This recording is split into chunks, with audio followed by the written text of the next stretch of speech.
Should I say my full name or my nickname? Nickname is fine. Okay. My name is Kat. And your last name? My last name is Hashway. I am a junior. Okay, cool. So you were talking a little bit about like your faith experience and how you really came into it on your own. Can you just kind of rehash that real quick? Sure. So I grew up in a Christian family, and they were not super serious about their faith. It was more of a cultural connection that they had to it. So when I was about 12 or 13, I kind of went away from their interpretation and started viewing it, started taking it a lot more seriously. So it started becoming more of a religious thing for me. From that point, I started getting really serious about like reading the Bible and following the Bible and understanding what it really means to be a Christian and things like that. And eventually I started getting into the cultural context of the Bible and the Old and New Testaments. And I started finding a lot of things about like the Hebrew roots to Christianity. And what I found was learning about the Jewish and Hebrew context to the Bible really enlightened my faith and helped me learn what the original authors were really trying to say. It also helped enlighten me to different things that I missed coming from a Greek context or coming from a Greek perspective, and it helped me really feel closer. Probably one of the most important things that helped me feel closer to Jesus, because he was Jewish and he would have understood all of these things. From that point, I started really feeling a conviction to start following the law, or at least partially, as said in the Torah. So the main way that my faith differs probably from like the usual believer in Jesus is that I follow the law in addition to believing in Jesus. So that's what Messianic Judaism is to a lot of people. Not everyone though. So on a day-to-day basis, it's important to me that I make time to pray. That's probably like the main thing. And I like to say the traditional Hebrew blessings for things like getting up in the morning and food, going to bed at night. I say the Shema every day. Is that like Shema Israel? Yeah. Adonai Eloheinu? Exactly. Yeah, okay. Yeah. That's also something that Jesus quoted when he said the two most important commandments, so I always like to think of that.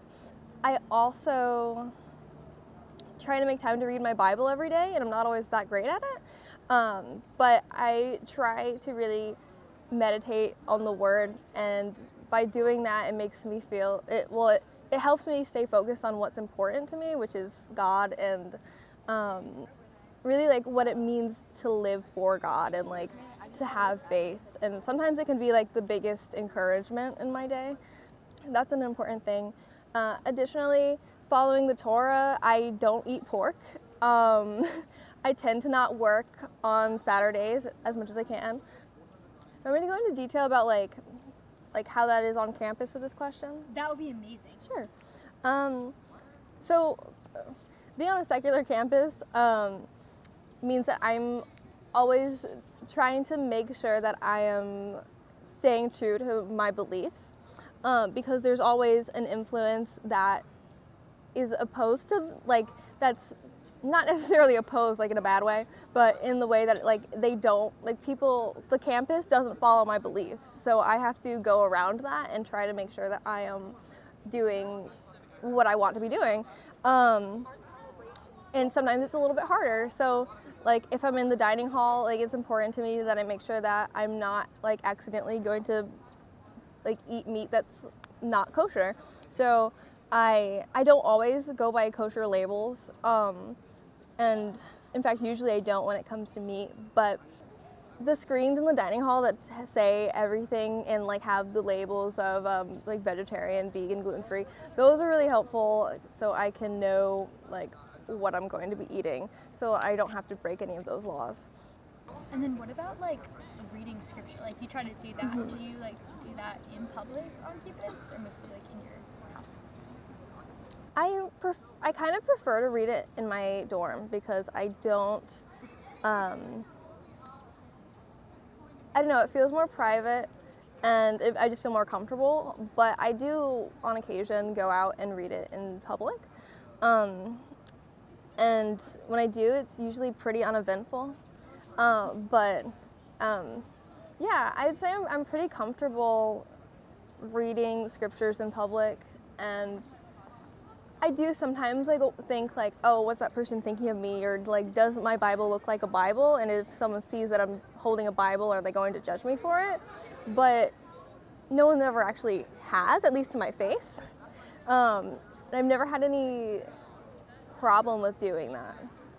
And that's super interesting that like you kind of maybe have that thought in the back of your mind of like what if like people judge or whatever, and if that never has really happened, like where do you think that comes from necessarily? And you don't have to like know for sure. I'm just curious. Yeah, that's a good question. I think I'm usually nervous about it because I know that sometimes I know that some secular people are hostile to the Bible and Christian beliefs, and I never know how people are going to react if I tell them my faith, whether it's the Messianic Jewish part or the Christian part or some combination of the two or having a faith at all. Like, I never know what someone's going to say, and I see people on the internet all the time talking about like religious people are stupid and religious people believe in an imaginary old man in the sky with a gray beard and it's all in their heads. And so I guess like most of the time people don't act like that in person, but I always think about, well, there might be someone who is crazy enough to act like that in person, and then I have to deal with that. No, that is such a good point, because in this class we've been talking so much about like technology and how technology, I don't know, like it allows us to say a lot of things that we wouldn't necessarily like say to somebody like to their face, and it's also I've just kind of found in some research that it's just a really it's a double-edged sword, because like people can share a ton of different views, and for a First Amendment class, like that's a big deal, like getting to share tons of different views. But at the same time, do you feel like those different views that you've seen online have like affected your faith or affected how you practice your faith? You kind of hinted at that. I wouldn't say that the views that I've seen online that are pretty hostile have affected my faith at all. I would say that it has affected how I practice my faith. So I often am self-conscious when I'm wearing something or when I'm doing something that's obviously religious. So like wearing my Star of David necklace, sometimes I'll feel like that's something I don't want to do. Or I'll feel like, oh, I did this thing that was that someone could like interpret as like a Jewish stereotype, and now they're going to judge me and they're going to say like all Jews are this, all Jews are that. I'm not even ethnically Jewish, so they'd be wrong, but either way. Yeah, it's something that I definitely think about, and it has stopped me from doing things at times for sure. I like to wear a headscarf a lot when I pray. I used to wear it all the time, but I changed my interpretation of that passage in scripture. So wearing a headscarf is something that has also like really gotten into this self-conscious zone in my brain, because like there's a lot of negative opinions about being a Muslim, and when I'm wearing a headscarf, I know most people that look at me are going to think I'm a Muslim. So I feel like this enormous pressure to be nice and to like, so even if like they don't know that I'm not a Muslim, but if they think I'm a Muslim, they know like Muslims aren't dangerous, and Muslims aren't like terrorists or terrible people. So I kind of have this pressure to like prove something for a group that I'm not even a part of. And then additionally, like I always think about if someone's looking at me, I'll always think like, oh, what are they thinking about me? And do they think I'm X, Y, or Z? Or are they afraid of me? Or I've had some negative interactions with people because of wearing a headscarf. That's probably like the most eventful thing that I've practiced. It's the thing that gathers the most attention. No, that makes a ton of sense for sure. And if you don't mind me asking, like, don't feel like you have to share, but I'm interested in like what this like interaction was with somebody who like saw you wearing a headscarf? Like, what happened? I think the funniest one was when I was walking around in the city, and someone came up to me and was like, just asked very loudly, "Are you from India?" I was like, "Oh." I was very taken aback. But I would like to stress that the majority of my interactions have actually been super, super positive. Some people will come up to me and ask, like, "Hey, what are your beliefs? Like, why do you wear this?" And then I get to explain that I am a Christian. I believe that headscarves are supposed to be like a literal scarf and stuff like that. And I also get to like meet some really nice people sometimes, and people have like a lot of nice things to say, and they surprise you. Like, not everyone who's staring at me actually has something mean to say, which is nice. No, and this is tying in like so well to my class that I'm in, because I actually brought this with me. It's this book called Speak Freely, Why Universities Must Defend Free Speech. But one of his quotes, he talks a lot about this guy named John Stuart Mill, who kind of developed this idea that later became known as the marketplace of ideas, that like, if everybody is allowed to say pretty much anything they want, then those ideas can kind of duke it out on like the marketplace of free speech, and the best ones, the most true ones, the most noble ideas will win out in the end. And he ends up saying, for ideas to really take root and become firm and justifiable convictions, they must be tested in intellectual battle. And so kind of relating all of that, like your faith practice on campus, faith practice that is visible on campus, would you see that as like, as an intellectual battle, or would you describe it as something different? That's a really good. That's a really good topic. I think in many ways that practicing my faith on campus is definitely an intellectual battle, because I'm exposing a lot of people to different views that they've never thought of before. I think in that way, like, I'm making people think, especially young people, because I think it's kind of a stereotype that young people don't care about philosophy or religion. So by existing, I kind of make them rethink that.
My major is psychology.